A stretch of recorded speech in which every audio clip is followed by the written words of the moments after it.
Hello guys, সবাই আসসালামু আলাইকুম। সবাই কেমন আছেন? আশা করি সবাই ভালো আছেন। আজকে আপনাদের মাঝে আবার নতুন একটা ব্লগ নিয়ে আসলাম। ভিডিওটা প্রথম থেকে শেষ পর্যন্ত দেখার অনুরোধ রইল। ছোট ভাই বলতেছে চলো ভাইয়া কোথাও ঘুরতে যাই, তখন আমি বললাম কোথায় যাবি? ছোট ভাইয়া বলতেছে চলো জাম্বুরা পার্কে যাই। জাম্বুরা পার্কে যাওয়ার জন্য প্রথমে আমরা অক্সিজেন থেকে মুরাদপুরে চলে আসলাম। গাড়ি থেকে নেমে 10 টাকা করে 20 টাকা ভাড়া দিলাম দুইজনে। তারপরে নিচে দ্বিতীয় রাস্তা পার হওয়া যায় না, এই জন্য আমরা ফ্লাইওভার ব্রিজ ব্যবহার করলাম। ব্রিজের উপরে দেখা যায় দোকানপাটও আছে, ক্রেতা বিক্রেতা আছে মোটামুটি মাসাল্লাহ। তারপরে আমরা রাস্তার ওই পাশে গিয়ে 10 নম্বর বাসে উঠে পড়লাম আগ্রাবাদ যাওয়ার জন্য। আমার কিন্তু জাম্বুরা পার্কে যাওয়ার কোনো প্রোগ্রাম ছিল না। আমি ভেবেছিলাম বাটিয়ালি যাব। ছোট ভাই বলতেছে না, বাটিয়ালি আরেকবার গেছি কিন্তু জাম্বুরা পার্কে কখনো যাওয়া হয় নাই, শুধু ভিডিওতেই দেখছি জাম্বুরা পার্ক। চলো আজকে জাম্বুরা পার্কে ঘুরতে যাব। প্রায় আধা ঘন্টা বাসে বসে থাকার পর তারপর আমরা চলে আসলাম আগ্রাবাদ বাদামতল। বাদামতল এসে একটা রিক্সাত উঠে পড়লাম। লোকাল গাড়িতে করে যাচ্ছি, এই জন্য আমাদের ভাড়াগুলো খুব কম লাগতেছে। বাস ভাড়া দিলাম দুইজনে 20 টাকা করে, 40 টাকা। তারপর রিক্সা মামাকে বললাম মামা আপনার ভাড়া কত?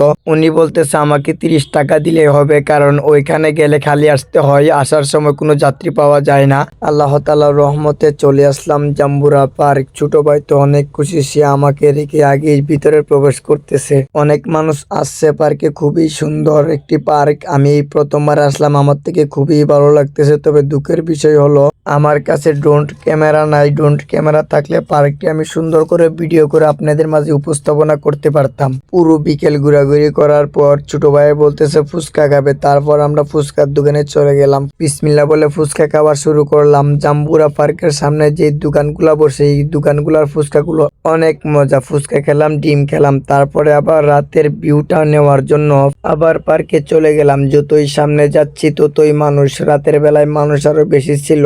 এই ঝর্ণাটা দেখার জন্য হাজার হাজার মানুষ এখানে ভিড় করেছে। আমিও চলে আসলাম। অনেকে ছবি তুলতেছে, ভিডিও করতেছে, তার ফাঁকে আমিও একটু ভিডিও করে নিলাম। অনেক ভালো লাগলো এই ঝর্ণাটা দেখে। আমার ছোট ভাই তো অনেক খুশি। পুরো পার্ক প্রায় ঘোরাঘুরি শেষ, চলে আসতে লাগলাম। এর মাঝেই 2-3 জন ভাই আমাকে বলতে লাগলো ভাই আপনার ব্লগে আমাদেরকে দেখাইয়েন। তো আমি বললাম ভাই আপনারা আছেন আমার ভিডিওতে। আমার কথা শুনে তারা তো অনেক খুশি। তো ভিউয়ার্স, আমার আজকের ভিডিও এই পর্যন্তই। সবাই ভালো থাকবেন, সুস্থ থাকবেন। দেখা হবে অন্য কোনো নতুন ভিডিওতে।